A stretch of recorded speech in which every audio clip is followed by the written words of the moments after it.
Le 13h, Véronique Barbier. Bienvenue à vous dans ce journal. Nous sommes le 5 avril. Rassemblement à Bruxelles pour le moment de blogueurs spécialisés dans les voyages. Ils sont réunis pour 2 jours, vont rencontrer des acteurs de la vie touristique.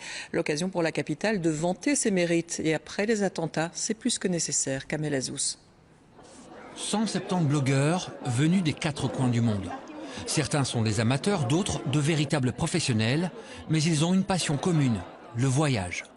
Ils sont tous là pour rencontrer des professionnels du tourisme, histoire de décrocher un partenariat ou simplement d'échanger, de découvrir. Amandine et François travaillent ensemble. Amandine est la rédactrice, François est le photographe et l'informaticien de leur blog. Ils enchaînent les rendez-vous, mais ici, chaque blogueur de voyage ne recherche pas forcément la même chose. Je pense que c'est difficile de donner une seule définition, de la même manière qu'il n'y a pas une sorte de médecin, il va y avoir des spécialistes en cardiologie, en médecine généraliste, etc. Le blogueur, c'est un peu pareil. Ça part d'abord d'une passion, d'un intérêt pour un domaine particulier. Il va y avoir des blogueurs orientés outdoor, orientés gastronomie, etc. Le voyage, en fait, c'est aussi large que la médecine ou toute autre thématique. Donc voilà, c'est d'abord une passion qui va se développer et l'envie de la partager. Je pense que c'est ça le début de tout. Aujourd'hui, on va voir pour parler avec la Norvège, Cuba aussi, puis l'Irlande. Nos blogueurs belges sillonnent le monde. Une passion pour le voyage qui se partage, principalement sur les réseaux sociaux. C'est assez hétéroclite. On a beaucoup sur Facebook, mais aussi sur Twitter, Instagram. On va peut-être se lancer sur Snapchat. On va voir un petit peu l'avenir à ce niveau-là. Contrairement aux tours opérateurs ou aux médias traditionnels, les blogueurs de voyage ont un rapport plus intime avec les internautes.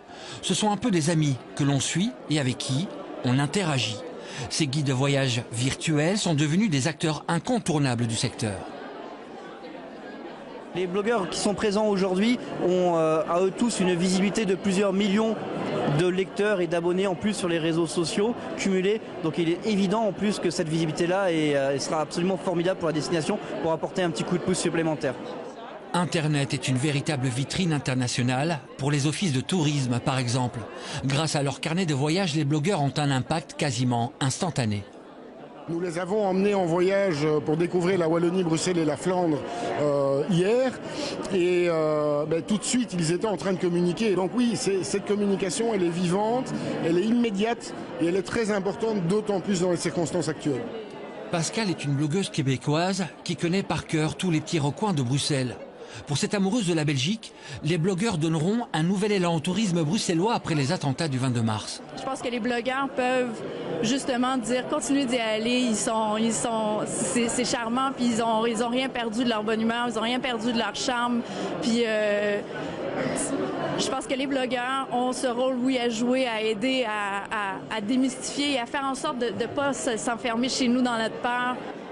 À leur manière, les blogueurs partagent sur la toile leur envie de voyager à Bruxelles, comme partout ailleurs.